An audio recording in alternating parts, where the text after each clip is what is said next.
د بېنظیر روپۍ چې دي هغه شروع دي. زیاتر کسان دا کوشش کوي چې موږ خپلې روپۍ راواخلو، خو هلته چې کله لاړ شي نو هلته ډېر زیات راشي او دې ته هغه روپۍ چې دي دا میلاو نه شي. نو هلته کې د تلو سره چې دی هم د دې وخت ضایع شي او هم په کرایو چې کمې روپۍ ولګي هم هغه روپۍ ضایع شي. ولې چې دا اوس دې ځل چې کم قسط میلاویږي هغه په کیمپ سیټ کې میلاویږي، په ټول تحصیل کې یو ځای.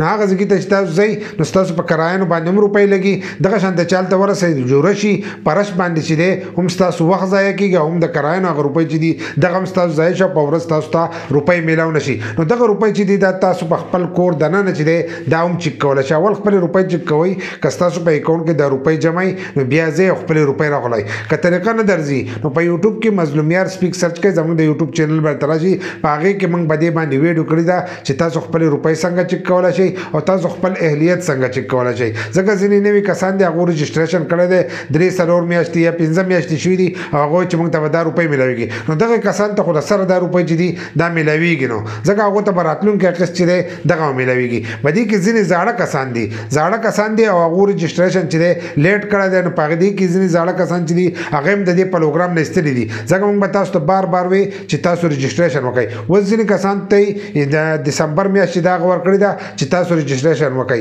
که دغه کسانو هم رجسټریشن ونه کړو نو په راتلونکي وخت کې به ورته دا روپۍ نه میلاویږي. نو حال کله چې تاسو د روپو ځای له ځئ نو اول نمبر تاسو خپلې روپۍ چې دي دا په کور دننه باندې چک کوئ، په ګوګل کې 8171 لیکئ او ولنۍ ویب سایټ راشي، ښه په اردو باندې هلته کې ورکړي دي. نو خپل شناختي کارت نمبر ورکوئ او لاندې به یو کوډ درکړئ، هغه کوډ ورکړئ نو تاسو ته به هلته پته ولګي چې ستاسو روپۍ راغلي دي که نه دي راغلي.